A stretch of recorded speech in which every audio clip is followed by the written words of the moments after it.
Усім добрий вечір. У прямому етері телеканалу АТР Прайм.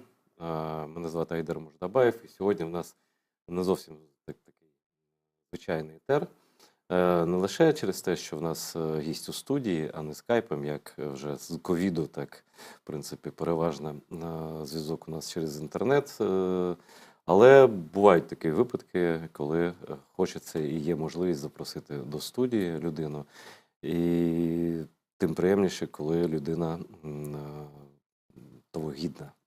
Наш сьогоднішній гість приїхав буквально тиждень тому з-під Авдіївки. Це оператор роти безпілотних ударних БПЛА, перепрошую, 47-ї бригади Збройних сил України. Роман Ражинський, позивний Бертич. Салям алейкум. Алейкум асалам. Дякую тобі, друже. Дуже приємно, що ти мене сюди запросив. Трошечки менше, ніж тиждень, але так, вже тут. Це просто відпустка, я правильно розумію? Так, це відпустка. Причому я довгий час думав, що мені вона не дуже потрібна, але крайні тижні були досить важкі, тому я радий, що я приїхав ненадовго сюди. Скажи, будь ласка, як виглядала битва під Авдіївкою очима твоїми? Бо тут, ти ж, напевно, спостерігаєш за тим, що тут люди вже не близько до фронту живуть, і вони так, по новинах дивляться, і атмосфера не відчувається війни. Да, це те, до чого я звикаю, що тут все зовсім не таке, як там.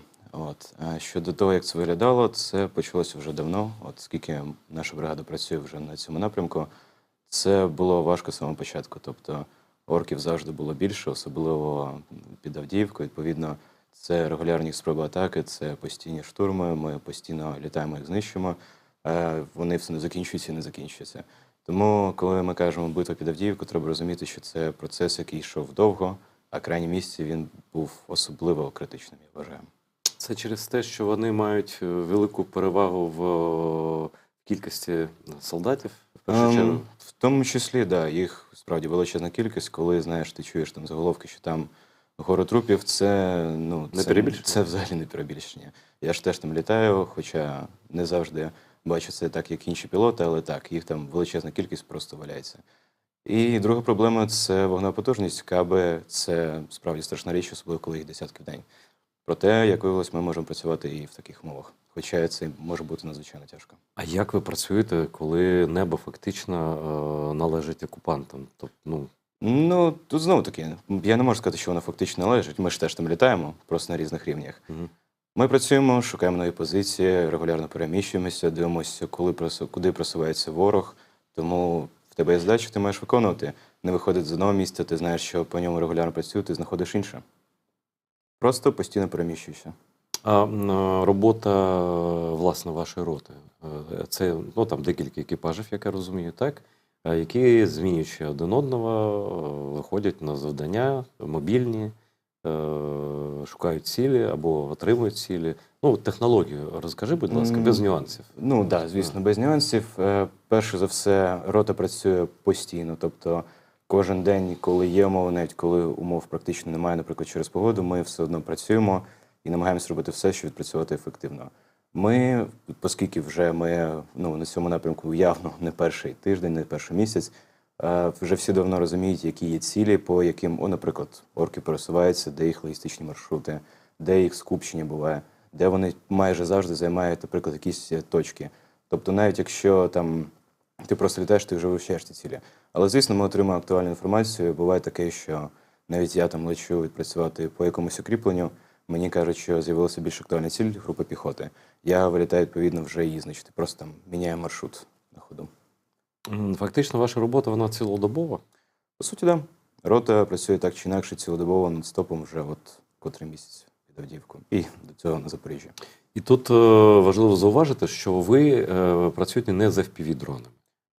Рота працює в тому числі і FPV-дронами. Наші FPV-шники – це взагалі аси.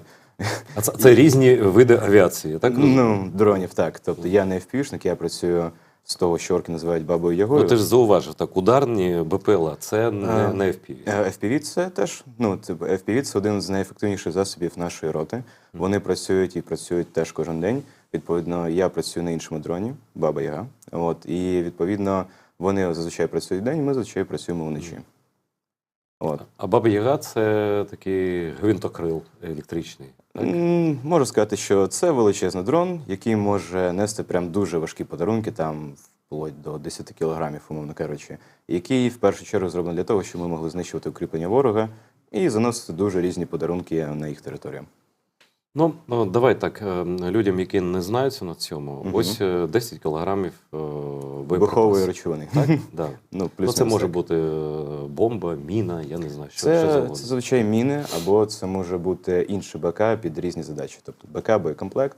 Наприклад, під піхоту це може бути декілька легких, умовно кажучи, снарядів, але їх декілька. Щоб знищити укріплення, це може бути один величезний снаряд. Оцей 10-кілограмовий цього вистачає для, якогось опорного пункту? Да. Це вистачає, тому що, питання, як ти влучиш, звісно. От, добре, що ми влучаємо добре. Але це вистачає. Це насправді величезний в тебе стається вибух, настільки величезний, що твій дрон може зачепити просто, якщо ти вчасно його не відведеш. От. Тобто скинув і тікай, так? Щось типу відведеш. Ми перші часи, коли почали з нього працювати, у нас були жарти від наших колег, що ми там ядерку якусь кидаємо. Настільки був великий вибух. Скажи, яка ефективність, який КПД застосування? Про цифри, скільки влучень та подібне, я казати не буду. Лише скажу, що навіть якщо ти не з першого разу влучиш і знищиш укріплення, це має величезну перевагу, тому що треба розуміти, орків величезна кількість. Якщо ти за день там знищиш повністю їх потік, який вони випустили на сьогодні, наступного дня, можливо, хтось з них дійде до ваших позицій, спробує закріпитися. Якщо я вночі знищу всі їх можливі точки, де вони можуть закріпитися, вони будуть в чистому полі. Відповідно, як наші впівішники, так і наша артилерія, так і наша піхота зможе набагато легше їх знищити. А обладнані ваші дрони, всі вони нічні, вони тепловізійними камерами обладнані? Саме той, на якому я літаю, Баба Яга, так, це, відповідно, чисто нічний дрон. Я чув, що кацапи дуже бояться саме такого типу, чомусь, саме такого типу. Можу зрозуміти, чому. По-перше, від FPV ти можеш спробувати втекти, хоча від наших FPV-шників це майже ніколи не дається. Але від FPV ти можеш спробувати захиститися десь в бліндажі, в укріпленні, і іноді це вдається. Навіть якщо FPV-шник дуже влучно влучає в бліндажі, бліндаж частіше за все залишається все одно хоч якимось залишком, тобто він не повністю знищується. Піхота в ньому гине ворожа, але сам бліндаж залишається цілим. Відповідно, моя задача в тому, щоб знищити це укріплення, і у піхоти ворога не було шансів десь залишитись. І різна потужність. Абсолютно, але треба розуміти, що FPV – це, по суті, одноразовий дрон камікадзе, який летить в одну сторону. Він сотні разів дешевший, ніж та пташка, на якій я літаю, але він і масовий. Тобто це зовсім інша зброя, по суті. І працюючи якраз специфіка в різна. Да. Максимально Тобто різна. ти бомбардувальник, і ти не так ефективно не зможеш працювати з дронами камікадзе. Чому ні? І в нас просто різні задачі. Дивись, в нас неодноразово була ситуація, що ми знищували теж групи піхоти. Там, де FPV-шник зміг би знищити, наприклад, зараз 2-3 окупантів, я влучним скидом можу знищити одразу групу з 8 орків. У нас був такий кейс, ми так вже робили. Відповідно, в мене просто інші задачі. Тобто, банальний приклад, наші FPV-шники неодноразово зупиняли цілі штурми, тому що вони просто не давали оркам підлізти до наших позицій. Вони втрачали величезну кількість особового складу і повертались назад. Або їх добувала наша піхота. Моя функція була, наприклад, в іншому. Ми знали, що, наприклад, наші сили мають просунутися там в якомусь напрямку. Ми просто знищували всю посадку або весь район, до чого могли дотягнутися. І, відповідно, якщо після цього наша піхота заходить умовно майже без одного вистрілу, значить ми ефективно працювали. Слухай, зараз це не секрет, не таємниця ніяка, що дуже великий снарядний голод, і про це навіть західні медіа повідомляють, що дуже не вистачає. Це через американську цю історію, перш за все. А яким чином можна за рахунок ваших дронів, різних модифікацій, якось компенсувати артилерію? Чи ні? Можна. Поки я не став БПЛАшником, я підсумнював для себе це питання. Зараз я можу заявити, що великий спектр артилерії я думаю, ми можемо замінити. Як мінімум, ми швидше реагуємо, наприклад, якщо це невелика дальність, там від наших позицій, від нашої піхоти, умовно, кілометр, 2-3, ми набагато швидше вилетимо, швидше уразимо ворога і зробимо це точніше, ніж, наприклад, якийсь міномет туди просто буде наводитись. Те ж саме з моїм дроном. Для того, щоб знищити бліндажі, які я знищую, треба великий калібр. Тобто це там не невеличкий міномет, це потрібно щось потужне, щоб туди влучило. Але ж, таки, артилерія з першого разу може не влучити. І для них це питання снаряду, воно завжди є актуальним. Я використовую ті снаряди, яких в нас вдосталь, які прям можна знайти. Відповідно, якщо я получу з першого разу, не знищу укріплення, я зроблю це з другого разу. Тому так, на певних рівнях тактичних ми можемо, я думаю, вже замінимо артилерію. Казати там про щось типу, не знаю, ракет Хаймерсів, звісно, ні. Але от прямо на такому ближньому рівні до ЛБЗ, так, ми це робимо вже. Ще питання по Авдіївці таке. За рахунок чого їм вдалося? За рахунок такої тактики м'ясних штурмів постійних, цілодобових, і плюс каби, вони руйнували просто все. Да, в цілому ти правий. Вони цю тактику вже застосовували в Бахмуті частково. Тобто ми бачили ці просування. Я був там не дуже довго в Бахмуті, вже позаминулого року. Але тактика схожа. Єдине, що тут є декілька нюансів. Перше, їх тут все одно ще більше, ніж було тоді. Більше за Бахмутом? Так, да, їх тут більше. Я не людина, яка може там знати конкретні числа, але судячи з того, що я бачу, за відчуттям їх тут реально більше, набагато. І по-друге, да, ще більше застосування кабів. Перші місяці, коли ми вже працювали під Авдіївкою, мені здавалося, що їх було менше, ніж на Запоріжжі. Але потім я змінив свою думку. Їх тут стало. А це схоже на землетрус великий? Це важко описати.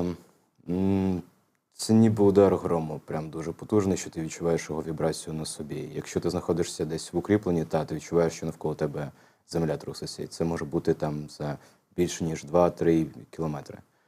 А коли їх летять там десятки в день, то в тебе ти взагалі вухами просто перестаєш відпочивати, постійно це чуєш. Я про ворога хочу в тебе запитати, як би ти характеризував тих, хто з нами воює? Як і солдат, так і твоїх супротивників безпосередніх, тобто вони ж теж є дрони. Так, да, звісно. Якщо ми кажемо про ворога, умовно кажучи, загально, то треба розуміти, що я часто бачу декілька думок. І в першу чергу досі є думка, що вони нічому не вчаться, вони максимально ліниві, тупі, чмобіки. Так, оце все. По-перше, вони вчаться. Вони в будь-якому випадку вчаться, це можна бачити по тому, як вони воюють. А по-друге, все одно, якщо в тебе співвідношення 7 до 1, то ти маєш в будь-якому випадку враховувати, що їх 7 до 1. Стосовно їхніх ППЛАшників, вони теж навчаються. В них, наскільки я знаю, немає такого дрона, як у мене зараз, але теж в них активно працюють FPV. І в них FPV теж можуть і влучають по нашій техніці, і по нашій піхоті. Тому треба бути максимально обережним з цим. Їх не можна недооцінювати. А з моральної точки зору, ти бачив полонених або... Хто ці люди просто, щоб... Особисто ні. Я думаю, просто я бачив відео, як і всі в інтернеті. А перехоплення є на вашому... Так. І це завжди найбільший кайф. Коли ти відпрацьовуєш, а потім ловиш перехоплення орків щодо своєї роботи. Ми якось знищили якийсь бліндаж, якщо не помиляюсь. І потім ми ловили перехоплення, що там когось засипали, і вони пішли його викапувати. Тому ти розумієш, що там такі самі люди, які просто насправді гнилі, яких в тебе є задача стосовно них, але ти маєш враховувати, що вони становлять величезну безпеку. В них, правда, є ці загони? Я їх не бачив, але судячи по перехопленню, в них величезні втрати, вони це теж бачать, коли вони вже йдуть, наприклад, посадками, бачать свої самі трупи. І я впевнений, що, повертаючись, вони взагалі не хочуть йти знову в сектор, але їх змушують. Тому що просто інакше пояснити, як, знаєш, тікучкою людей, то кількість я не можу. Або їх в прямому сенсі змушують, і ми це ловимо по перехопленням. Або їх просто дуже-дуже багато. Може, це і не має назви, знаєш, таку відверту, чесну назву, як загін, колись там за Сталіна. А функціонал той самий. Я впевнений, що вони є. Я знаю, що вони були на інших напрямках ще там в перший рік війни. Я не здивуюся, якщо вони тут є. Мені не попадалося ці перехоплення, але я не сумніваюся, що вони тут присутні. А скільки років тобі було, коли ти пішов у Збройні Сили? 22 роки. Слухай, ти міг ще 5 років спокійно сидіти, тобі ніхто б навіть повістку не дав. Я тобі більше скажу, мене в військкоматі якийсь особливо, напевно, чуйний офіцер спробував відмовити, але в нього не вийшло. А що вони казали, ти занадто молодий? Ні, в мене просто тоді треба було там доробити один документ, щоб одразу я міг піти. І він перед тим, як його зробити, ще там перепитав: ти точно цього хочеш? Ти точно в цьому впевнений? Тому там в мене був варіант ще в військкоматі, мовно кажучи. І що ти зробив? Ну, як бачиш, я тут. Сьогодні в нас яке число? Сьогодні у нас 4 березня. Протягом тижня буде рівно 2 роки, як я на службі, відповідно. Угу. Це був Київ? Так, це було в Києві. Я пішов, у мене перший день служби почався, коли було рівно 2 тижні від початку вторгнення. Відповідно, там бої в Києві я не застав, а потім в складі своєї минулої бригади, 71-ї Єгерської, наші перші задачі були в районі Ізюму, недалеко від нього. А ти в піхоті починав? Так, перший рік це, практично рік це було в піхоті. Моя минула бригада потім вона стала ДШВ, тобто вона трошки змінила свою структуру і ідею використання, але по суті це піхотні задачі. Ваша бригада 47-ма, вона нова, в принципі. В цілому так. Скільки рік? Практично, так, вже є рік. Ну, ти ж був і в старій бригаді, скажімо так? І в новій зараз. Угу. Є якась специфіка, яка пов'язана з тим, там, коли бригада створена, як вона створювалася? Я просто додам для контексту, що моя перша бригада 71-ша, вона теж, по суті, новостворена. Вона була створена на початку війни. Тобто це не є там стара бригада, вже, знаєш... Я просто не знаю, я перепрошую твоїх побратимів. Це нічого. Нічого тут поганого немає, я просто кажу що про специфіку, бо стара бригада, я, в принципі, знаю так, людей давно, там, які воюють, а тут нові люди, фактично, всі. Ти ж теж не народжений для війни, в тебе досвіду немає. По суті, так, не був. Не був народжений для війни.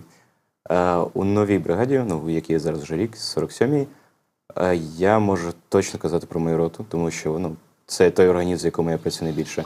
І це, напевно, найбільш злагоджена команда, яку я взагалі бачив за ці 2 роки війни. Причому не тільки в яких я був, а за якими я теж спостерігав. Від чого це найбільшим чином залежить? Від першої ідеї. Тобто не від того, що, знаєш, там тобі просто треба зробити якусь групу людей, які будуть чимось займатися. Ідея була в тому, що ця рота має найбільш ефективно знищувати орків найбільш різними шляхами, використовуючи дрони. І ми це і робимо. У нас, якщо і бувають якісь організаційні питання, то це бачення того, як саме ми маємо працювати, але не більше. Відповідно, ми тестуємо нові моделі, ми пробуємо нові дрони, ми регулярно закидаємо якісь нові ідеї щодо того, як ми маємо працювати. І просто з того, що я бачу, я можу сказати, що якщо не всі, то практично величезна кількість моєї роти – це люди, які горять тим, що ми робимо. Тобто у нас іноді були жарти, що якщо в нас там буде виникати потреба в якомусь покаранні, то людина відправиться з роботи відпочити десь далеко. Тобто ми всі горимо тим, що ми робимо. Напевно, це є основне питання. Тобі 24 роки, правильно? Так, вже є. Ти повертаєшся до Києва час від часу, рідко, але буває. Зараз більш-менш нормальна відпустка, так? Да. І ти бачиш таких же своїх ровесників, просто людей на вулиці, які теж могли б служити, могли б там щось робити, сильні, красиві. Що ти думаєш про це? Я намагаюся, знаєш, трошки від цього відгороджуватись, тому що я це бачив ще після першого року війни, потім пізніше, і у мене це не вкладається в голові відверто. Тобто я не розумію, як можна жити в ілюзії, що все добре, не хвилюватися, думати, що тебе це взагалі не зачепить. І це питання, через що, знаєш, я, по суті, втратив багатьох людей, яких я називав друзями ще до війни. Це однокласники колишні, так? Так, однокласники, люди, з якими я був знайомий величезну кількість років, яким, я вважав їх дуже близькими для мене людьми. Але питання, що таке відбувається в країні, знаєш, це повномасштабна величезна війна, в якій я, багато людей втратили близьких, родичів, і ти просто робиш вигляд, що все нормально, замкнувся в своїй ілюзії, що все чудово, що Київ, умовно, в безпеці. Це дуже підбільшує. Тому кожен раз, коли я приїжджаю сюди, знаєш, у мене є певна кількість місць, в яких я відчуваю себе комфортно, А от просто іноді там іду по вулиці, я розумію, що в мене там накопичується питання і величезна кількість питань до цих людей. Тобто ці люди не лише там ні пішли у військо, якщо вони чоловіки, наприклад, а навіть не допомагають війську. Я правильно розумію? Дивись, я не та людина, яка каже, незалежно від того, чим ти займаєшся, ти маєш брати в руки там автомат. Ні, відповідно, якщо ти здорова, молода людина, яка ніяк не задіяна в критичних інфраструктурах і ніяким іншим чином не допомагає у цій війні, то ти маєш відповідно служити і воювати.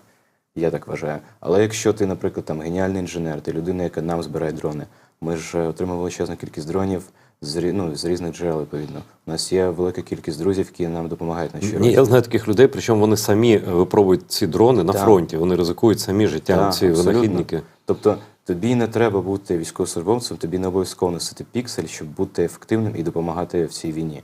Є величезна кількість волонтерів, які мені особисто і нашій роті допомагали. І я знаю, чим ці люди займаються. Вони, по суті, теж кладуть своє життя на те, щоб нам допомагати. Тобто твій критерій – це причетність чи непричетність до війська? Тобто, або, ти причетний взагалі до війни, тебе це стосується, тебе це хвилює, ти просто гориш тим, щоб допомогти, або ти живеш в ілюзії. А ти зневажаєш таких? Так. Да. Спочатку я намагався їх зрозуміти.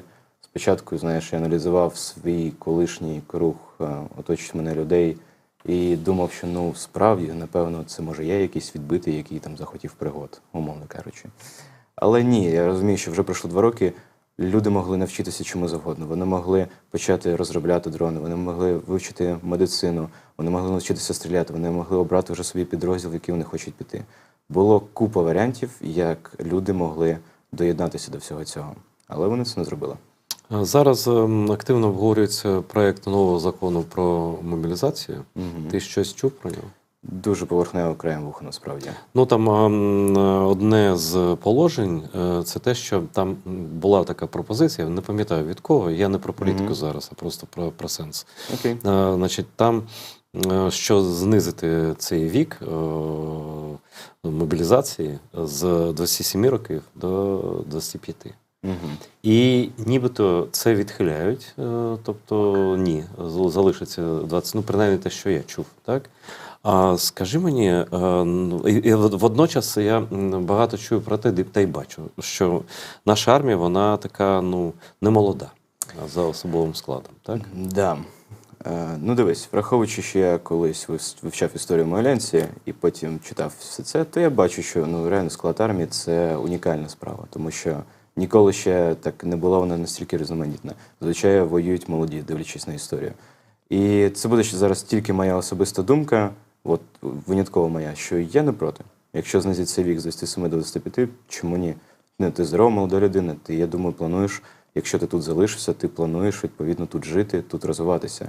Це в прямому сенсі твій обов'язок і, я не буду жалітися, але в мене питання, чому я одразу пішов воювати, взагалі ніяким чином не будучи пов'язаний з армією до цього, а ти вже 2 роки морозишся.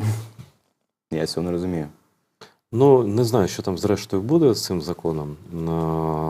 Подивимося. Я розумію, що ти загальну картину не бачиш по всьому війську, але ось, наприклад, буквально сьогодні в Washington Post була стаття про те, що дуже великі проблеми з мобілізацією, що напередодні я бачив опитування, що 48%, майже половина відсотків, там похибка статистична, тих, хто підлягає мобілізації, не хочуть йти до війська. Це тут я просто хочу твою думку. Я, як людина, яка медіа займається, я це все бачу із того боку, що людей деморалізують, армію демонізують. Я не знаю, це програма не про те, щоб ти когось агітував там кудись іти, а просто про реальний стан речей в армії зараз. Так, тому що люди вважають, що якщо вони якимось чином потраплять в руки ТЦКшників, вони в лапи, криваві. Да, в криваві, вже в крові по лікоть лапи ТЦКшників, то вони наступним вже днем відправляться там одразу на штурм і тому подібне. Ніхто не розуміє, що армія – це, по суті, мікродержава всередині держави. Там потрібна величезна кількість професій, там потрібні люди з різними навичками. Зрозуміло, що в нашій війні бували випадки, коли цих людей застосовували, так би мовити, не за вмінням. щоб вони могли приносити більше користь. Але вже пройшло 2 роки війни, нам потрібні різні люди, нам потрібні і пілоти, і медики, і люди, які будуть займатися відповідно документами. Піхота, так, вона завжди потрібна, це серце армії. Але просто відчувати цей, знаєш, тваринний страх, що там тебе одразу кинуть на штурм, ну, це примітивно. Я вважаю це відмазка. Ти просто собі це виставляєш як аргумент, чому ні, чому ти боїшся. А як ти думаєш, що насправді стримує людей? Від того, що піти до військкомату і збравнати себе в якості там фахівця якогось там. Зараз же є такі можливості. От 3-я штурмова, ваша, напевно, теж бригада, та є певний рекрутинг там. Тобто хтось потрібен, є вакансія. У мене товариш, просто особистий, він знайшов сам на сайті, він сказав, а що я не хочу чекати. Ну що чекати? Краще я зараз спокійно беру там декілька місяців тренувань. Багатьох, до речі, відправляють в Британію, в Німеччину, у Францію. Це правда. Тобто такого немає, щоб кидали одразу. Ну зараз, принаймні, так точно. Ось. Що зупиняє людей від цього? Так. На що надія? На те, що якось це пролетить повз? Так, знову таки, ілюзія, що їх це не стосується. Я думаю просто, що, знаєш, людина, яка шукає завжди якусь маску, вона завжди її знайде. От. Але в мене просто я показав приклад. У мене є друзі, які зі мною там служили ще в першій бригаді. Вони, деякі з них були поранені доволі серйозно. Вони дуже довгий час відновлювалися. І вони кажуть, що окей, там, я відновився, я хочу продовжити воювати. Тобто в мене немає такого, що, знаєш, я відпочив, все, я там на цивілці пропаду десь. От, і вони розуміють, окей, де я можу розвиватися. Вони згадують, що я, наприклад, літаю з дронами. Вони хочуть цьому навчатися. Вони мене запитують, як тобто краще. В піхоті вони вже не можуть через поранення, а Так, в БПЛА можуть. так. Вони просто, знаєш, вони продовжують думати, як вони можуть бути корисними, вони продовжують цікавитись, вони щось вивчають і тому подібне. Ну, ти можеш зробити щось, ти можеш чомусь навчитися, якщо в тебе реально є мотивація для цього. Я думаю, просто люди досі не розуміють, що це їх всіх буде стосуватись так чи інакше. А коли і як вони можуть це зрозуміти, на твою думку? Ви можете проїхатись в таку чудову, наприклад, область, як Донецька, і побачити все на власні очі. Вам для цього навіть не потрібно в'їжджати в сектор бойових дій. Тому що, знаєш, це може прозвучати якось дивно, може навіть трошки некрасиво, але в областях, де йде війна або де вона навіть була, ти відчуваєш це зовсім по-іншому. Там в прямому сенсі ти по-іншому дихаєш. І просто, знаєш, коли ти уявляєш, що ось це все може статися з твоїм домом чи з твоїми близькими, що це може прийти і до тебе, ну, мені здається, цього має бути достатньо. Для того, щоб в тебе хоч якась базова мотивація з'явилася. Скажи, ну ти людина гуманітарна, правильно розумію? Можна сказати так. Давай так, я вчився як гуманітарій. Ось так буде правильніше. Угу. Хотів тобі гуманітарне питання поставити одне.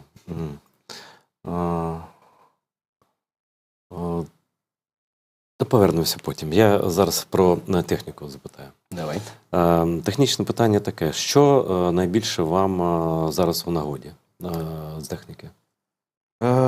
Є речі, які, знаєш, завжди актуальні. Це питання дронів, це питання машин. Тому що машини втрачаються іноді просто потоком. Тобто у нас вони є, але деякі машини приходять, знаєш, з ремонту саме от тоді, коли інша поламалася. От іноді буває. А у вас змінні такі автівки? В нас просто є певна кількість машин, які ми використовуємо. Ми знаємо, що, наприклад, якщо одна поламалась, ти іншу можеш використати. Але, враховуючи умови нашої роботи, вони іноді ламаються дуже часто. Те ж саме, наприклад, з дронами. Тобто ми активно використовуємо ті самі базові мавіки для того, щоб працювати в різних задачах, і вони теж регулярно, відповідно, виходять з ладу, втрачаються, їх можуть підстрелити. Ну, як це для того, щоб виявити ціль, правильно? Це розвідка, пошук, коригування, відповідно. Ти маєш знайти цілі, ти маєш її добре зафіксувати, щоб її вразити. Ну, ось приклад. Ви вийшли з-під Авдіївки, ви там були дуже довго. Що зараз вам треба, чим можуть допомогти люди, які, наприклад, дивляться наш етер зараз і захочуть, дивлячись на тебе, сказати, що так, я хочу допомогти Ромі і побратимам? Ми зараз з моїм екіпажем насправді збираємо на окрему машину. Ми хочемо її максимально обладнати для своїх задач. Я не буду вдаватися в деталі, лише скажу, що якщо ми все зробимо правильно, це дозволить нам і ефективно, і безпечніше працювати в деяких випадках. Тому, по суті, знову машина. А яка специфіка транспорту вашого? Транспорт має бути трохи броньований від уламків, там, я не знаю, як це. Якщо броньований, це вже непогано, я тобі так скажу. Броньований умовно, це цивільна автівка все одно залишається, так? Умови для транспорту, насправді, там максимально прості. Вона має бути проходима і надійна, тому що ти постійно проїжджаєш, ну, явно не по нормальним дорогам, ти постійно влізаєш в якесь болото, в якийсь лід, і твоя машина має бути потужна, щоб все це подолати. Ну і плюс вона має бути хоч якогось нормального розміру, щоб вмістити все твоє обладнання. Тому що деякі думають, що дрон – це пульт і пташка, але насправді ні. Там величезна купа того, що ти з собою везеш Тут на роботу. більше, ніж 100 кілограмів. Да, обладнання враховуючи БК – це явно більше, ніж 100 кг. А екіпаж це, якщо це не тайна таємниця, скільки людей? Давай краще буде це оточити. Лише скажу, що в машині явно має поміщатися не один, не два, а більше людей. І ви зараз збираєте? Да, ми зараз якраз На почали- ремонт або на нову? Ні, ми хочемо саме купити нову машину потужну і повністю її нафаршувати, обладнати. Ми її обшиємо відповідно бронею і підготуємо для саме наших задач. Ну, тоді я попрошу, подивіться там в коментарях під цим етером, під цим відео, будуть дані цього збору. Я прошу їх зробити, там поставити. Збір важливий для людей, які повернуться туди ж, і наскільки я розумію, звідки ви в відпустку зараз приїхали. Тобто Да. на Східний фронт. Да. Допомагайте Ромі і його побратимам. Це важливо, і ці люди заслуговують на це просто супер-супер. І до гуманітарних питань. Давай. Історію вивчав. Трошки. Ну і що тобі нагадує наша війна? Мені сподобався вислів одного американця, якого я побачив в інтернеті. Він теж військовий. І він якось напівжарт порівняв фотографії з Першої, Другої світової війни і фотографії, відповідно, з нашої сьогоденної війни. Він казав, що я, як військовий, який вивчав історію війни, як людина, яка доволі багато знає про сучасні технології, не вигадаю, що він американець і діючий військовий, він ніколи не думав, що ми знову дійдемо до війни, в якій буде окопи, в якій буде такі масові штурми і все, що ми зараз спостерігаємо. Тобто я справді можу сказати, що деякі такі, знаєш, характерні риси величезної війни з просто 100 кілометровими фронтами і всім іншим, вони присутні. Але при цьому я як військовий бачу, війна міняється набагато швидше, ніж ми думаємо. А вона різна, на твою думку, Да. як солдата, коли ти йшов у військо і зараз? Вона абсолютно різна. Я пам'ятаю час, коли це були там перші 3-4 місяці, це було літо, влітку було ще 22-го року. Що для нас Mavic, просто звичайний Mavic, дрон, ми навіть не знали, що його можна якось прошивати, мінімізувати, ми взагалі про це нічого не розуміли. Для нас це була вершина технологій. Тобто, якщо в тебе там в підрозділі, в роті є просто там звичайна одна пташка, це прям вже дуже круто, це мега серйозно. А зараз це, по суті, настільки базова річ, яка в тебе має бути, і її має бути багато. І ти ще маєш розуміти, як з нею працювати.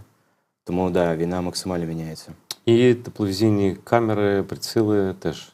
Так, звісно, та сама історія. В нас там були 1-2 теплака перші 3-4 місяці. Ми думали, окей, вже непогано.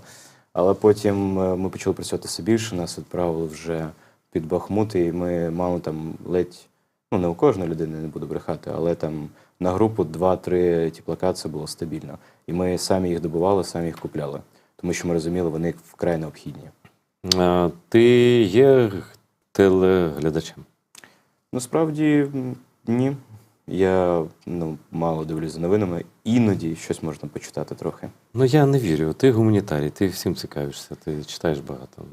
Як ти не дивишся новин? Я би сказав, що я крайні місяць-два, я навіть перестав взагалі читати щось з літератури.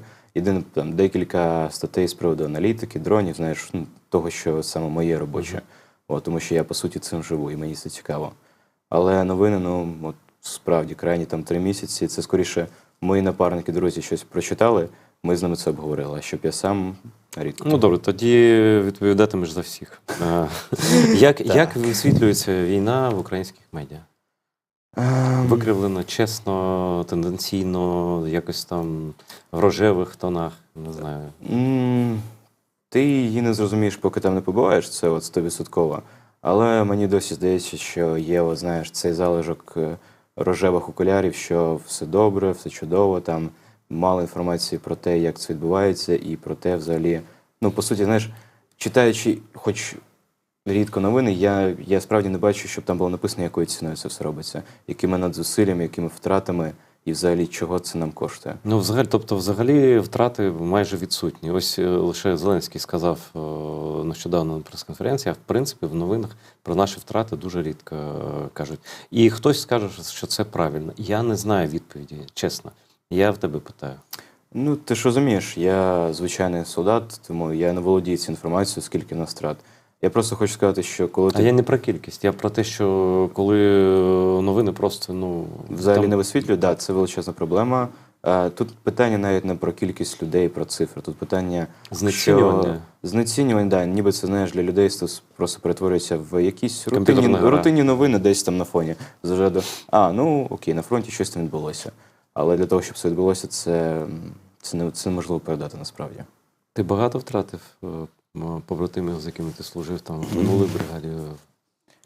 Я перестав рахувати десь після 10-12. Ну, просто вже, чесно, перестав. Тому так, відповідь так. Іноді кажуть, що в армії не треба прив'язуватися до людей. Не погоджуюсь, і це не вийде. Просто не От. вийде. Це просто не вийде, але я не погоджуюсь, тому що це люди, з якими ти ризикуєш життям, ти виконуєш задачі. Вони ті, хто зможе тебе витягнути і прикрити, і ти саме той, хто буде прикривати їх. Ну, тобто, не довіряти, не зближатися з ними, це неможливо. Ти маєш їм довіряти як собі, або навіть більше.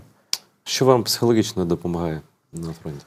У кожного свої, насправді, методи. Я лише можу сказати, що конкретно моя група – це настільки унікальне збіговисько людей. Ну, розкажи про них. А ми не насправді. можемо жити спокійно, розумієш? Ми можемо повернутися з задачі там вже в середині ночі або навіть пізніше.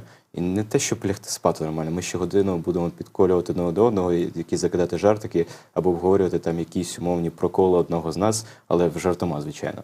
Тобто це люди, з якими, я знаю, в мене не буде спокійного часу взагалі. Ми завжди будемо вліпати в якусь історію, веселу історію, знаєш, але в яких я взагалі не сумніваюся. Ми вже пережили декілька там доволі важких ситуацій. До жодної я не можу сказати нічого негативного. Це прям команда, з якою ми можемо влізти в якусь неприємну історію, а ми точно з нею виліземо назад. Слухай, в армії, будь-яка стресова така незвичайна ситуація, вона робить можливими там зустрічі з людьми, з якими ти ніколи б не побачився, як би ти жив своє звичайне От київське життя, правда? Тут 100%. Напевно, в твоєму підрозділі там є і не лише гуманітарії. Є люди, напевно, і не з Києва, і взагалі з іншої частини країни. Так, І інший так. вік, і інша освіта, інше коло спілкування, коли він був цивільною людиною. Так? Ну, так. Як ви... Як ми знаходимо спільну мову взагалі між собою і живемо? Так. Я так скажу, що з гумором все чудово в усі нашій роті. Ми обожнюємо якось підколювати одне одного. У нас є прям деякі, знаєш, локальні жарти, які відомі чисто нашому великому колективу, всередині якого є ще свої локальні приколи серед колективів. Тому, перше, ми просто навчилися жити і підколювати одне одного в гарному сенсі. По-друге, що ця унікальність кожної людини, вона насправді зближає дуже добре, тому що у мене там неодноразово була ситуація, що я служу з якоюсь людиною, ще в минулій бригаді, наприклад. По-перше, я дізнаюсь його ім'я на позивний через декілька місяців, все нормально, так і має бути. А по-друге, я дізнаюсь, що він там просто таке робив на цивілці, в нього там був бізнес, у нього були проекти, історії. І я при цьому, знаєш, розумію, наскільки тут непересічні люди. Що в тебе в одному підрозділі може бути такі унікальні кадри, що це просто... Взагалі існує той пересічний? Ні, але рівень непересічності може бути різним. Відповідач як гуманітарій. Насправді, моє питання можна переформулювати інакше. Що є головною рисою людини в позитивному сенсі, коли вона потрапляє на війну? Особиста відповідь. Тобто це має бути особиста відповідь на питання, чому я тут. Ми можемо казати про якісну чи неякісну пропаганду, про висвітлення в медіа, ми можемо казати про виховання. Але якщо у людини немає чисто особистого питання на відповідь, чому він тут і чому він досі тут, якщо він довго воює, то я думаю, він просто, почне задавати питання, а як мені звідси вже втекти. А які варіанти відповіді ти можеш просто на пам'ять згадати від своїх найближчих людей? Чому я тут? Це насправді дуже різні можуть бути відповіді. Це може бути відповідь з ряду, я знав, що мені буде просто скучно на цивілці, є такі відповіді. Це може бути відповіді з ряду, насправді, дуже трагічних, що я особиста конкретна трагедія, через яку людина пішла на війну. Це може бути відчуття, просто яка знаєш, в неї з дитинства всієї людини, що в нього є обов'язок і почуття, що він має захищати свою країну. У всіх це різні відповіді. Ну, іноді вони збігаються, іноді ні.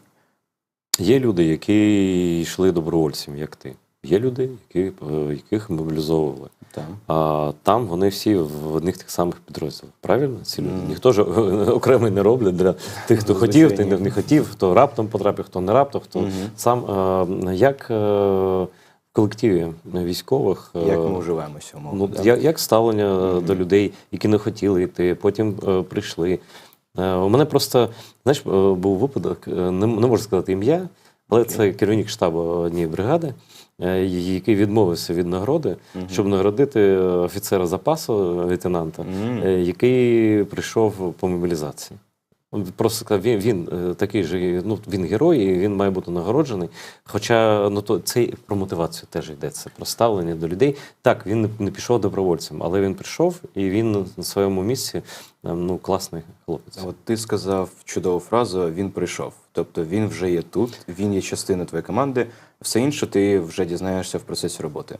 Тобто у мене були нюанси, коли я бачив людей, які приходили самі, ще на самому початку повноштабної. Вони при цьому були, як мені здавалося, дуже мотивовані, але вони досить швидко розуміли, і це було видно всім іншим, що вони просто не витягують це самі, тому що в них є Ось важливе питання. Не витягують це про що? В кейсах, які я можу провести, це могли бути сімейні якісь проблеми, які людина могла не вирішити для себе. Це було питання, що ну, от вона не може справлятися саме на передній лінії. Знаєш, вона не може сидіти на нулі поки що, поки вона до цього не звикне. Або, можливо, вона буде ефективно там на другій лінії робити щось інше. Тобто у всіх це по-різному працює. Це просто є різні характери людей. Різні характери і різна готовність людей витримувати всі ці навантаження. Я скажу так, що більшість людей, з того, що я бачу, вони можуть витягнути те, що військові відчувають на передній лінії, там, на другій лінії. Люди можуть це витягнути. Для цього треба, щоб і команда, відповідно, їх підтримала, і у людини була ця сама мотивація. Про жінок можна запитати? Я про жінок військовослужбовців. Окей. Можна. То далі буде. Коротше, у нас чомусь, і навіть президента, коли запитали, він сказав, що про призов, мобілізацію жінок не йдеться. Тобто лише добровільно. Там дійсно багато жінок, десятки, сотні тисяч в Збройних силах, там десятки, більше сотні тисяч, здається. Просто точно не пам'ятаю цифру. І серед медиків, і серед навіть всі командири підрозділів, взводів, там, ну, таке. І в різних абсолютно родах військ. Але ось Ізраїль, наприклад, так?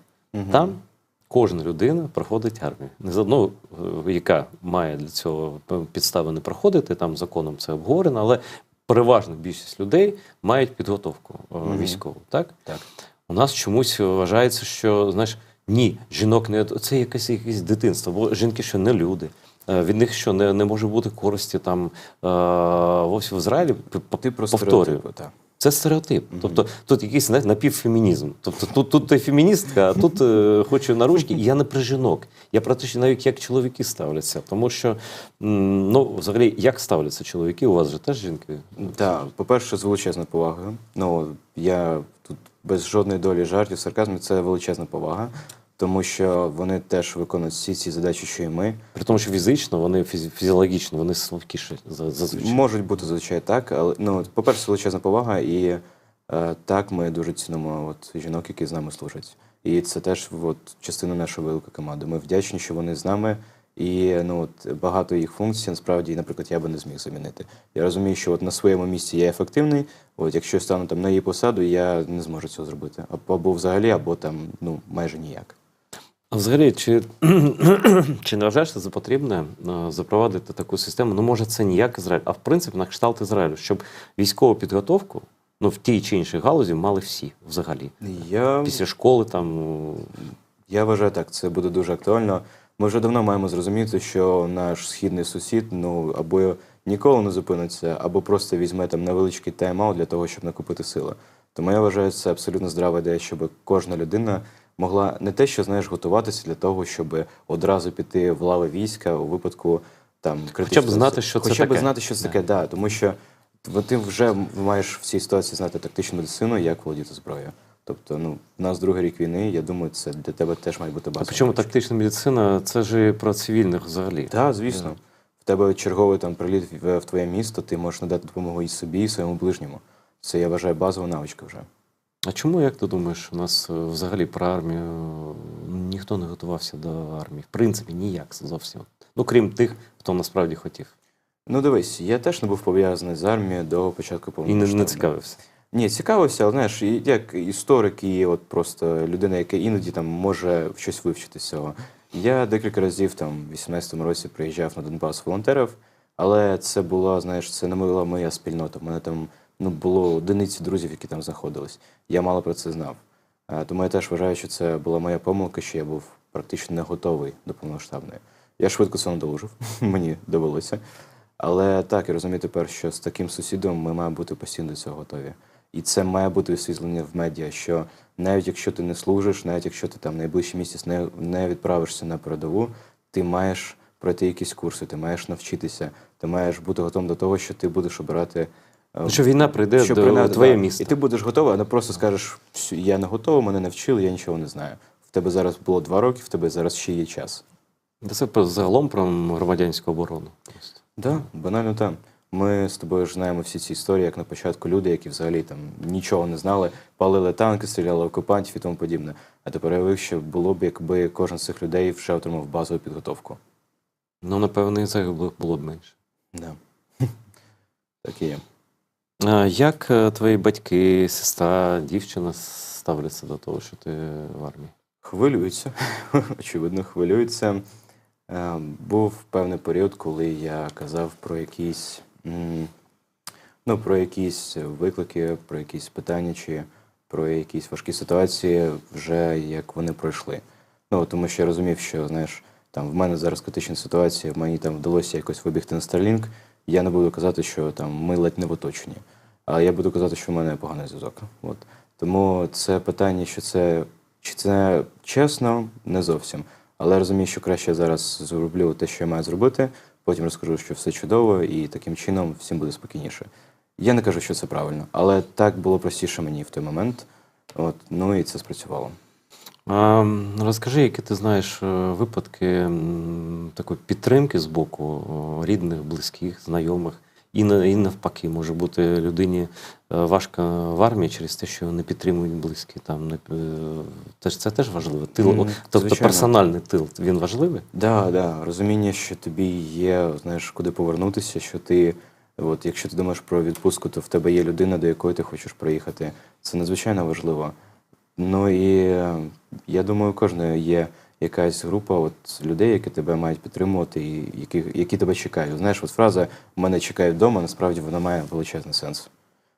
І ти знаєш, я так порахував, дивіться, навіть якщо там 6 мільйонів поїхало з України, залишилося все одно більше, ніж 30 мільйонів в Україні зараз. Плюс-мінус, думаю, так. За словами президента, десь військових приблизно 1 мільйон.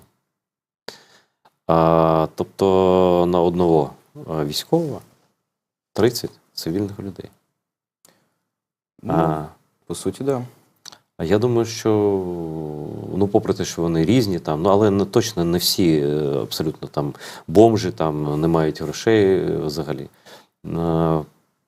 Як ти думаєш, чому взагалі люди, на мою думку, якщо тебе знати, або іншого бійця знати, просто навколо нього має бути коло людей, які їм допомагають. Ось як на практиці це, хоча б з людьми з твого підрозділу. У кожного з вас є якесь коло людей, яке його підтримує особисто, і через нього підтримує частину і ЗСУ в цілому.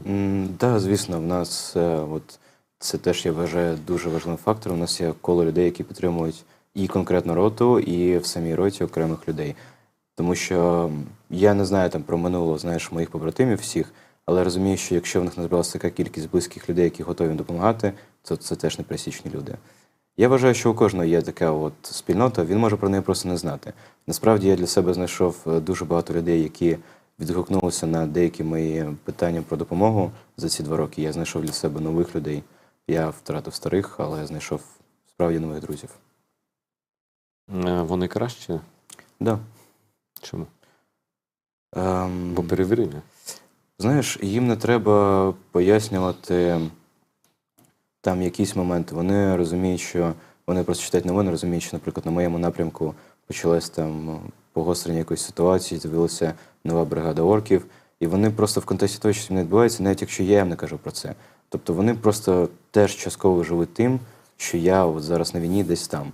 І це для мене дуже важливо. Їм не треба навіть пояснювати, що там в мене відбувається. Вони можуть і так це дізнатися. І от вони, по суті, знаєш, теж тримають руку на пульсі того, що і де і я як знаходжусь. Ми вже трохи торкалися теми цього контрасту між фронтом і Києвом, наприклад. Да. Я поставлю питання трохи інакше, але, в принципі, на ту саму тему. Що ти, особисто ти, вважаєш естетично неприпустимим в мирному, умовному місті українському? Що для тебе огидно? І чого не має бути, на твою думку? В мене досі, знаєш, є така особливість, що я, коли просто йду по Києву, в мене дуже може сильно розфокусовуватися зір, тому що я поміщаю багато яскравих вивісок. Ну, це, типу, вже як профдеформація, знаєш. Якщо в мене тобто, поруч щось яскраве, це, типу, А в тебе зір 360 або 720? майже, да. Ще третє око є. От. Я не кажу, що це неприпустимо, просто особисто, знаєш, я дуже дивно себе почуваю, коли, наприклад, я там ввечері хочу прогулятися, і я досі бачу багато вивісок, людей, які там просто спокійно вночі оруть на весь квартал і тому подібне. Тобто для мене, знаєш, особливо коли я чув про такі ситуації там 24 числа, коли, знаєш, рівно 2 роки війни, а я дізнаюся, що якісь люди там ходять по центру Києва, там горланять пісні і тому подібне. Ну, для мене це неприпустимо. А є різниця, яких пісень вони співають? Ну, звичайно ж, є. Ні, якщо це українські пісні, це вже добре, це вже прекрасно. От. У нас теж неодноразово була ситуація, коли ми робили зауваження людям, які особливо в Донецькій області там слухали, наприклад, якісь російські треки. От. Ну, люди були більш-менш адекватні, вони казали, да, вибачайте, там переключали і тому подібне. Ну, там це, знаєш, відчувається набагато більш критично. Ти там їдеш кудись сьогодні вночі відпрацьовувати, знищувати русню, повертаєшся і бачиш, як якийсь, я не знаю, мовний таксист під Лепса роз'їжджає по мирному місту, який ти, по суті, зараз майже обороняєш. Ну і в тебе жорсткий дисонанс на цю тему. Ну, і плюс питання, чи він взагалі наш, цей таксист умовний. Ну, очевидно, що такі питання є, так. Але, ну, зазвичай, коли ти робиш людям таке зауваження, вони, в принципі, нормально це реагують. Зазвичай. А в Києві якісь конфліктні ситуації були? Ні. Я б пожартував, що я не встиг, але це буде поганий жарт. Ні, не були. І я тобі казав, що в мене є невелика кількість місць і не дуже велика кількість людей, з якими мені комфортно. Я не збираюся там робити турне по Києву, відвідати все, що тільки можна. У мене є от декілька особливо для мене місць, і я в них там буду. Тому я думаю, такі конфліктні ситуації там практично неможливі. У відпустку за кордон ти не можеш поїхати? Наскільки я знаю, можливо, це вже помінялося, але пам'ятаю, що за дозволом командира, декількома окремими документами це було можливо. Я особисто це не перевіряв, в мене не було зацікавленості в цьому. Я от прям не хотів приїхати в відпустку, збирати речі і їхати там кудись в Європу. Я пам'ятаю, що раніше це було можливо, скоріш за все, це можливо і зараз за дозволом командира. Хтось з близьких тебе відмовляв іти в армію? Да. Рідні, батьки, мама, папа. Які аргументи? Ну, як і у всіх батьків, я думаю, що це небезпечно. Ой, куди ми там тебе відправляємо, знаєш, ця фраза, куди ми тебе відправляємо, а я вже зібрав речі і думаю, як би по-тихому, якщо що, зранку піти, на всякий випадок, якщо мене будуть зупиняти. Ну, вони просто хвилюються. Зараз, знаєш, я відчуваю, що їм стало, з одного боку, трошки простіше, ну, вони вже на перший рік в цьому стані, а з іншого боку, вони все одно теж цим живуть. Тобто, от кожна новина, кожне там погострення, кожні якісь критичні ситуації, штурми, вони це все теж розуміють і вони хвилюються. Ну, ти намагаєшся їх не хвилювати? Ну, звичайно, по мінімуму. Я ж кажу, якщо відбувається якась пригода, я там можу просто сказати трошки пізніше. Але вже я дійшов до того, що якщо там були ще якісь неприємні моменти, я про це краще скажу. Слухай, дивне відчуття, знаєш, з людьми спілкуєшся і думаєш, а як це в одній голові живе? Люди живуть у Києві, ну я просто за Київ скажу, тут як дзеркало як країни. контрастний більше, да? Значить, з одного боку, люди вдають, що взагалі нічого не відбувається. Ну, багато таких людей. Тобто Да. вони живуть своє життя, мінімально їхнє життя перетинається з армією. А з іншого боку, і ті самі люди, і інші кажуть, а що якщо ворог дійде, знову піде на Київ? Да. Тобто, От як це? максимально, знаєш, оці от контрастні думки. Я думаю, знаєш, що от люди, які кажуть про от ворог там може завтра бути вже на Майдані і все таке, це люди, які намагаються зробити.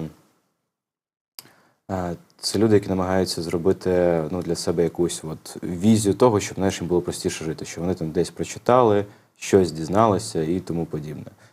Ну, я не прихильник таких, знаєш, категоричних ідей. Не можна недооцінювати ворога, але там кричати на кожну новину русні про те, що в них з'явилася нова мегазброя, і все, нам кінець, ну, це примітивно. Ось це нам кінець. Це росіяни закидують переважно? Як ти думаєш? Переважно, так, я думаю, це величезне і вже видно, що це якісна робота їх і ПСО. Ну, ми вже маємо прийняти як факт, що в них воно працює добре і працює давно. От, тому нам треба робити відповідно свої міри щодо цього. Але є люди, які, знаєш, ну, люблять поговорити на цю тему, при цьому не будучи військовими. От, ну, у мене до них специфічне ставлення. Тобто, прочитавши якогось одного, умовно кажучи, експерта, робити висновок щодо глобальної ситуації. Слухай, у нас такі експерти, яких взагалі ніхто не знає, де вони були до війни, а зараз вони нам розповідають такі Наполеони Бонапарти, такі, знаєш, канального масштабу. Да. От. Великівської стратегії. А кого в армії читають з журналістів? Ну, за рахунок того, що я з тобою спілкуюся, Ні, то я не про це. заангажоване буде питання. Я не можу говорити за всіх. Чесно, я ж кажу, ну, я точково можу знайти якусь цікаву статтю, і мені не важливо буде, хто цей журналіст. Якщо я зрозумію, що матеріал ну, гідний цього, я його прочитаю. Можливо, у моїх побратимів буде там свої якісь джерела. Я просто звик, що, знаєш, люди, які на цивілці, ну, в них рідко є комплексне конкретне бачення цього. Тому довіряти їм не бачу сенсу. Ти зараз, Романе, сидиш на тлі книжок, але це муляжі. Я чесно скажу, що це не книжки, це така полотно, це декорація. Тільки хотів запитати. Які книжки зараз у тебе, у твоїх друзів? Або не книжки, може, фільми? Ні, книжки є, хоча я декілька останніх, ну майже 2 місяці, я їх мало читав. Я переключився насправді на фантастику. Якщо ми не кажемо про літературу, яка стосується моєї роботи, там її Ну, відкинемо, ясно, так, не про це. то фантастика, бойова фантастика, вибач. Та нічого. От, мені дуже сподобалася книга Холдемана. Це американський автор, який воював у В'єтнамі. І це книга, хоч і фантастика, вона повністю передає те, що людина відчуває контрастом, коли повертається з війни в цивільне життя. І, знаєш, читаючи цього автора, просто по його жартам про армію, про там, структуру управління, про якісь накази, ти чітко розумієш, от цей автор, він був на війні, він знає, що таке і війна, і армія. Тобто тут не збрешеш? Взагалі не збереш. Мене, от, я досі Взагалі про війну важко збрехати. Ну, ти одразу зрозумієш. Насправді, ну, коли ти вже її відчув, коли ти вже її бачив, ти був її активним учасником, то ну, ти критичніше до цього ставишся, або з гумором. Ми дивилися якось там, знаєш, в вільний час, я пам'ятаю, якісь фільми, або коли я там приїздив інший момент. Ну і після цього бойовики дивляться дуже, дуже весело, максимально весело. Я нагадую, що можна і треба допомогти Роману і його побратимам. Там у коментарях є збір. І в описі цього етеру є. Просто зазирніть на YouTube, і ви там все це побачите. У нас буквально хвилина, не буквально менше, ніж хвилина вже залишається. Яким ти бачиш кінець цієї війни? Він в будь-якому випадку буде важким. Від нас залежить, як ми вийдемо з цієї війни, з якими втратами, яким ми з неї вийдемо. Він по-любому буде, я в цьому не сумніваюся, я ж кажу, питання, як ми до нього дійдемо. Але щоб до нього дійти, ну, треба прикласти неймовірні зусилля. Тому треба брати до руки зброю і відстоювати свою батьківщину. Дякую тобі і твоїм побратимам за те, що ви робите. Дякую. І вдячний, що ти знайшов час. Це дуже така рідка нагода. Приємно бачити справжню людину в живому, прямому етері. Наживо. Це був Роман Рожинський, позивний Бертич, 47-ма бригада. Дивіться етер далі.